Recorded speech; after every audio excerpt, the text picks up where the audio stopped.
Just about 24 minutes after the hour of 7 o'clock. Welcome back to the Now Morning Show. Of course, this being Tobago Thursday. And so we continue to shine a light on Tobago and some of the issues the island is facing. And this morning, we talked to economist Dr. Vanis James to get his views on this topic. Dr. James, good morning. Thank you so much for joining us on Now.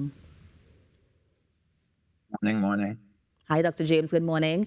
Dr. James, just to Morning, provide Kimberly. some context, I just want to take us back a bit to the fallout that happened in the THA, of course, with, the fallout of the PDP, that is, and, the current Chief Secretary, Fali Augustine, taking a few of the members away from the PDP. I wanted to get your thoughts on that because I know that you were one of the strong supporters for the PDP. You would have campaigned on their behalf. And so what are your thoughts now that we're seeing this division within the party? Well, Kimberly, my general reason for the campaigning over the years, is to push the improvement of the economy and society here in Tobago, given our dependent status in the nation. And the context that we need to keep in mind here for any comments I make is that in the last year, 2022, based on CSO data, Tobagonians were losing about 6% of the value of their incomes. And poor people were paying the highest price in that regard, and that they were losing more than 8% of the value of their incomes in the last year. Real income in Tobago fell by 6.1%. So you have to evaluate the government and its performance in that context. Now, set in that context, we campaigned over all the years, decades, for the government to be set up in such a way that Tobagonians could participate properly in the process of shaping their future and fixing that kind of problem that I just identified. And all of the fallouts and underperformance that we've seen in the last year really is to be measured against this fall in the living standards of our society in the last year.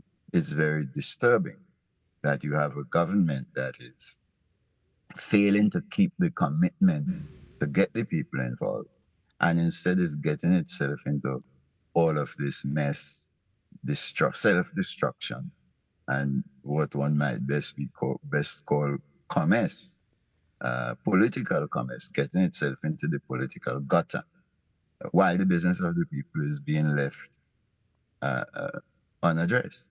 Right. So then, Dr. James, do you believe that the PDP is still a viable political party?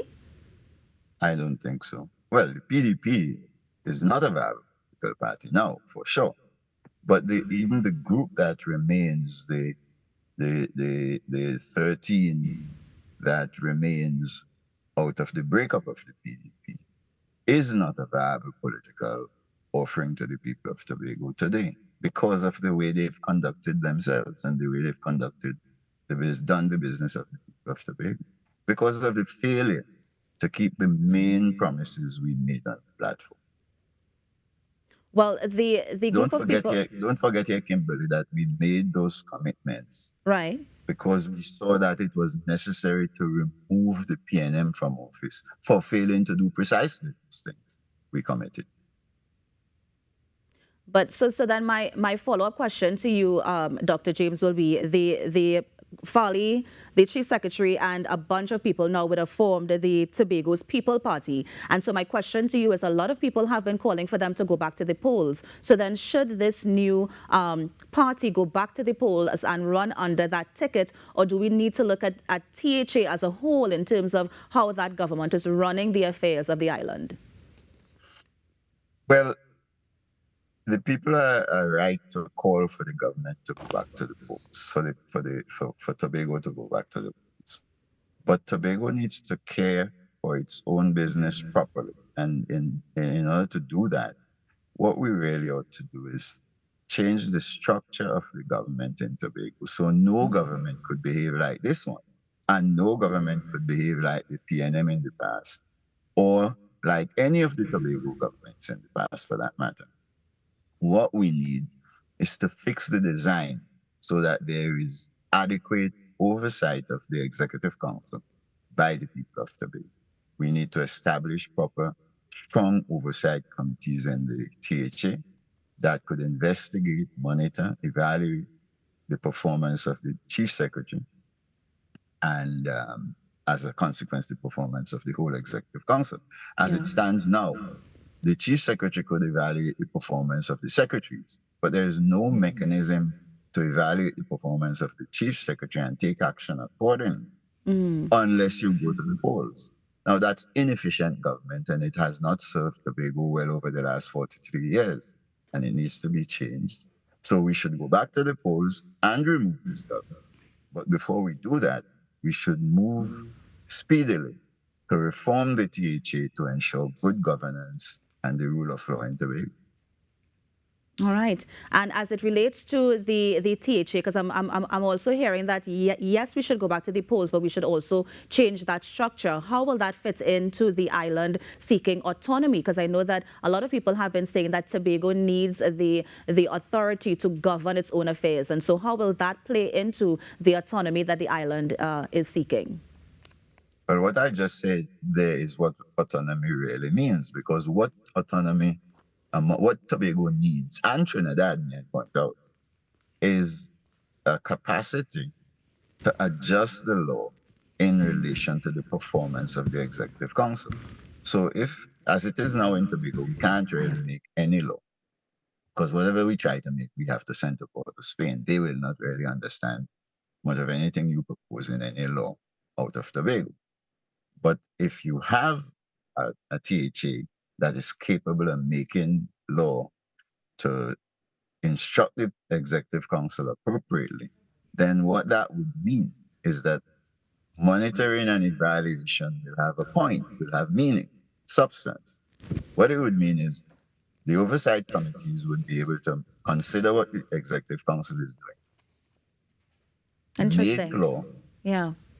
instruct adjustments, and that is what delivers good governance and the rule of law. And in particular, that is what delivers development. That is what allows the people of Tobago to participate in a process of reshaping the economy to end the dependence on Port of Spain. Mm. And so autonomy is not Trinidad treating Tobago bad, so Tobago go semi-independent. It's not like that. Autonomy is about the rule of law in a context in which the oversight mechanism in the executive in the THA would be able to monitor the behavior of the executive and adjust the rules and laws to make sure that the executive does what the people of Tobago really want. That's what we promised the people we would establish. We would fight to establish. That's what on the platform in several meetings across the many I explained to the people of Tobago that is what we need in order to be able to start the development process in Tobago after 134 years. And if we don't do it, we won't get anywhere. The Yeah. 18 months thereabouts of this government demonstrates that they have no interest in that, despite the promise. And therefore, without regard to all of this comments about tape and all of that sort of stuff, it is this failure that is putting the country and Tobago in particular at risk. And that is what this government must be indicted for. Mm. As you mentioned that, Dr. James, I also wanted your thoughts on the audio clip. I know that the Chief Secretary would have recently admitted that he was one of the voices heard on the audio clip. Of course, the reason he would have given for the release of the audio clip was that he was being extorted. He almost knew it was coming. And so I wanted to get your thoughts on, first, the audio clip where he would have spoken about that sort of propaganda, using people for propaganda, and also his response when the audio clip was eventually released.